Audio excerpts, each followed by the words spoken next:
Class 7 کی طالبہ ہوں۔ آج اس پروقار تقریب میں میرا موضوع سخن ہے، کیا ہم آزاد ہیں؟ آزاد کا ہر لمحہ پیام عابدیت، آزاد کا اندیشہ حقیقت سے منور، محکوم کا ہر لمحہ نئی مرگ مفاجات، محکوم کا اندیشہ گرفتار خرافات۔ صدر ذی وقار، آزادی خواہ جسمانی ہو یا ذہنی، شخصی ہو یا قومی، انسان کے لیے ناگزیر ہے۔ قومی آزادی کے بعد وہ شخصی آزادی چاہتا ہے، جسمانی آزادی کے بعد وہ ذہنی آزادی چاہتا ہے، مادی آزادی کے بعد وہ روحانی آزادی چاہتا ہے، کیونکہ اس ذرے کو رہتی ہے وسعت کی ہوس ہر دم، اس ذرے کو رہتی ہے وسعت کی ہوس ہر دم، یہ ذرہ نہیں شاید سمٹا ہوا صحرا ہے۔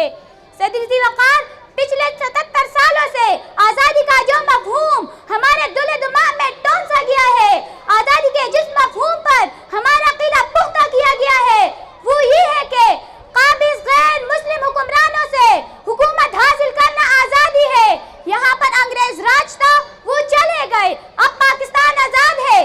صدر ذی وقار، غیر مسلم حکمرانوں کے بعد اب مسلمان حکمرانوں کے من میں جو آئے کریں، کیونکہ اب پاکستان آزاد ہے۔ اپنے عوام پر جتنا ظلم ڈھا سکتے ہیں ڈھائیں، کیونکہ اب پاکستان آزاد ہے۔ انہی مسلمان حکمرانوں کی وجہ سے اب ہمارا معاشرہ کرپشن، لوٹ مار، قتل و غارت، خوف، اغوا، بے چینی اور بے ایمانی کے دباؤ تلے کر رہ رہا ہے، کیونکہ اب پاکستان آزاد ہے۔ مسلمان حکمرانوں کی سیاست منافقت، جھوٹ اور پروپیگنڈے کی سیاست ہے، تبادلہ اور تقریروں کی سیاست ہے، دھوکے پر دھوکے کرنے کی سیاست ہے، کیونکہ اب پاکستان آزاد ہے۔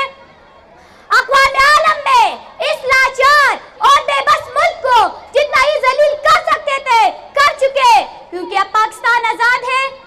مجرم کو اس کے جرم کا احساس تک نہیں، افسوس کر رہا ہے کہ پکڑا گیا غلط۔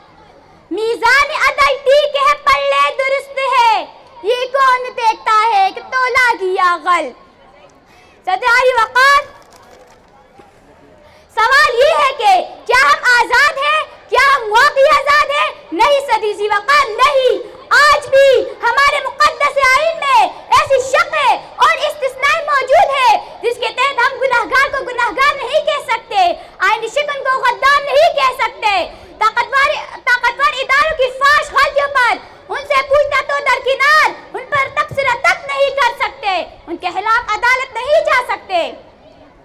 نہ مشرقی نہ مغربی نہ شرعی نہ جمہوری ہے، نہ مشرقی نہ مغربی نہ شرعی نہ جمہوری ہے، غلط نظام یہ کئی اشروں سے جاری ہے۔ صدر ذی وقار، مجھے انتہائی دکھ اور شرمندگی کے ساتھ کہنا پڑ رہا ہے کہ ہماری لولی لگی آزادی کی IMF نے بین بجا دی ہے۔ حالیہ معاہدوں کے تحت اب وہ ہدایات نہیں براہ راست حکم دے رہا ہے کہ فلاں قانون ختم کرو، فلاں بناؤ، فلاں ملک کے ساتھ تجارت رکھو، فلاں کے ساتھ نہ کرو، فلاں ملک کے ساتھ تعلقات رکھو، فلاں کے ساتھ نہ رکھو، اور سب سے بڑھ کر صدر ذی وقار، IMF سے کوئی راز نہیں چھپانا، اگر چھپایا تو پھر ہماری خیر نہیں۔ جناب صدر، K2 پہاڑ جتنے قرضوں تلے دبی ہوئی پیلے چہروں والی ہم وہ قوم ہے جس کی آئندہ نسلیں بھی غلام ہو چکی ہے۔ ہم کو جلا رہی ہے خزی آگ پیٹ کی، ہم کو جلا رہی ہے خزی آگ پیٹ کی، ان کو ہے آتش ہوسی زر لگی ہوئی۔ صدر ذی وقار، اگر ہمارے پاس وافر مقدار میں کچھ ہے تو صرف اور صرف خون گرما دینے والی نعمتیں ہیں۔ میں تو کہوں گی خبر اچھے دنوں